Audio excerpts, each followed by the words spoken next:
I read somewhere also that you said that it's easier to write songs when you're sad or so. Do you need a certain mood or do you need a certain? I mean, if the weather's great, does that bring out? Probably could give you a different. You're probably right about getting sunburned. Yeah, yeah. Sun with me brings more negativity. So. I don't know. Maybe I think you'd have to spend a long amount of time in it. Do you know what I mean? I suppose if I went living somewhere for a few months, maybe. I've never done it. I've never wrote somewhere other than Stockport. Do you know what I mean? So all that the sound that we have at the moment has come from the same place. Like the weather's always the same. It's not like I think to judge that you'd have to go and spend say 6 months where it's hot and write and live there and embrace it, and then you'd start being influenced by it subconsciously. I don't think like being on tour and one day it's dead hot, it's gonna be like, like, do you know what I mean? Like, what's the real? I'm a believer, I can slam my face, like them kind of songs, like. Right. But I don't know. Like I think Honey Sweets are really summery. Like blasting it, that could soundtrack this kind of weather, but it was written in my back room in Stockport, like with grey skies in November. Do you know what I mean? That's because my birthday. I Can't Stand It was written on Christmas Day. Really? Yeah. Yeah, I went on my voice notes, and when I first started writing it was 25th of December. So that's like, and I Can't Stand It sounds quite summery as well. So saying I can't stand it as well. Christmas Day. You've got to have that tea. Good, the Grinch. I love Christmas. Yeah, you do. But that's an interesting point as well, because even though you talk about infidelity and broken relationships and that kind of stuff, it is. That's not about me, by the way. No, but, Infidelity is about a friend. Just clearing it up. well, not very fun things. Let's put it that way.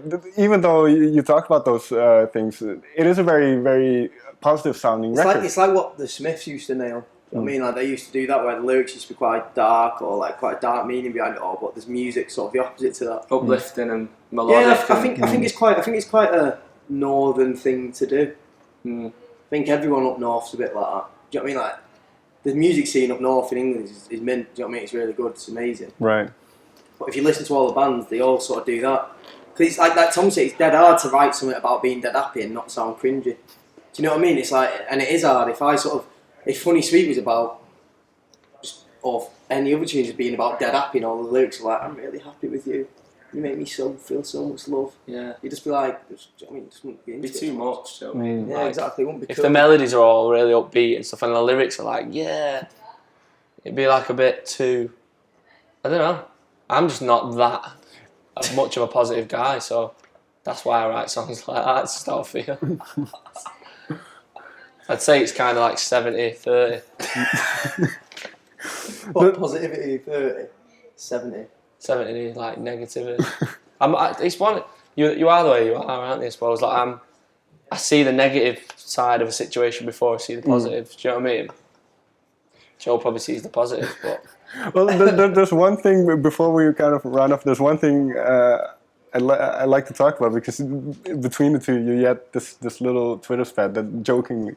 Yeah, it came out as a joke. Yeah. And then I read some articles by NME, like those type of publications that took it seriously. So what is that like? I mean, that must be weird. It was funny. It was the first time me and Tom have both been trending in Manchester, wasn't it? Yeah. Which was It funny. was just a bit. Did you see the documentary thing we made? I did a short bit. Where our not the blossoms. entire. So when we'd finished the first record and we had this little bit of time off, and we'd finished the second record, and we knew we were going to release it like now, but we wanted some time off in between. I saw bands like 1975 or Taylor Swift, and they delete the social media, and everyone goes, "Where are they?" But I was like, obvious. we're not really big enough to do something that level. So I was like, what's our version of that? So we made like a joking mockumentary, as if a team like you guys have gone round and followed each band member, but they're all doing like Joe's an ice cream man, Charlie's in a bear football mascot, Josh is a presenter of the documentaries about tea, and Miles is a rapper on radio. Yeah, and I'm too famous to even go out, so I've moved to New York. Do you know what I mean? It's like far-fetched. So we had this made, and we knew it was great, and we'd made it. and it had a great voiceover and all that. We didn't want it to be lost. Yeah, we didn't just want to release that out of nowhere. So we kind of just timed it all, and we was like, well, me and Joe are always best friends. Everyone knows that, and it's like, well, why don't me and you argue like the week before we release it? So everyone's like, oh no. Because we'd been quiet for a few months, so this was a way to get people talking about us again, really. Like I said, it worked perfectly. Well, I think so. I think so as well. But is it strange then that respectable newspapers in a way take it seriously? Some of them were involved in us. So like the NME knew. Okay, but they kind of helped us generate some. But some people were like, I don't know, not all of them knew. No. So we were loads of the fans. Obviously, the fans didn't know at all. But like, there was loads of fans who took it really. We never wanted to pull the wool over anyone's eyes because we were saying ridiculous things like. Nobody's gonna believe this. Yeah, but then people did believe it, so we were like, because we were texting each other as we were tweeting each other, going like, "Oh, what are you gonna say?" Like, what? And then I'd read Tom and be like laughing, going, "Oh, add this on it," and vice versa. Do you know what I mean? He'd be like, "What are you gonna say now?" But then some people still believed it. Yeah, exactly. Yeah, and it was like, and it was funny because we did that video as well, didn't we? Where I sort of said something about you. Yeah, it started off with a fake interview, which I filmed. Do you know what I mean? We got a guy from Manchester called Even the Stars, Dave, the blogger. And he kind of got involved and I did a fake interview with Joe and started asking him about stuff, and Joe started slagging me off. So it was just a bit of fun, really. Right. Yeah, it was a bit of fun. And some people did get quite upset about it, which we are sorry for. We didn't mean to happen. But in the end, like you say, it did generate the awareness, a little bit of buzz. Yeah. So now, having had your debut album come in at #1, do you have expectations now for this record? Do you have a certain... Well, we want it to do. I think it'll do great because the songs are great. We've got a great team around us, and yeah, I think the main thing is the songs. But these little things like getting to #1, for example, we know that The Greatest Showman, the soundtrack to that movie, is selling X amount every single week. So we know we're probably not going to sell that many. So we won't beat it. So it's weird because you're kind of going into it knowing you're probably not going to get to #1 this time. But because last time. No one else was releasing their figures. It's just kind of like it doesn't really matter that much, does it? The first week we did really well. I mean, we sold like a lot of records. The second week, we didn't sell. We sold like half as much. Yeah, we didn't sell that many, and we still got to #1 just because no one else released anything. It's kind of like as long as a lot of people are buying it and the people who are your fans are buying it, it's all good. Like you can get caught up worrying too much about it. Do you know what I mean? Like. It's like in a way, I'm kind of like, well, we know we're not going to get to #1, so I'm kind of a bit chilled about it. It's like I just want people to love it. Do you know what I mean? And even when we did go #1, it still wasn't like we never was like we're #1.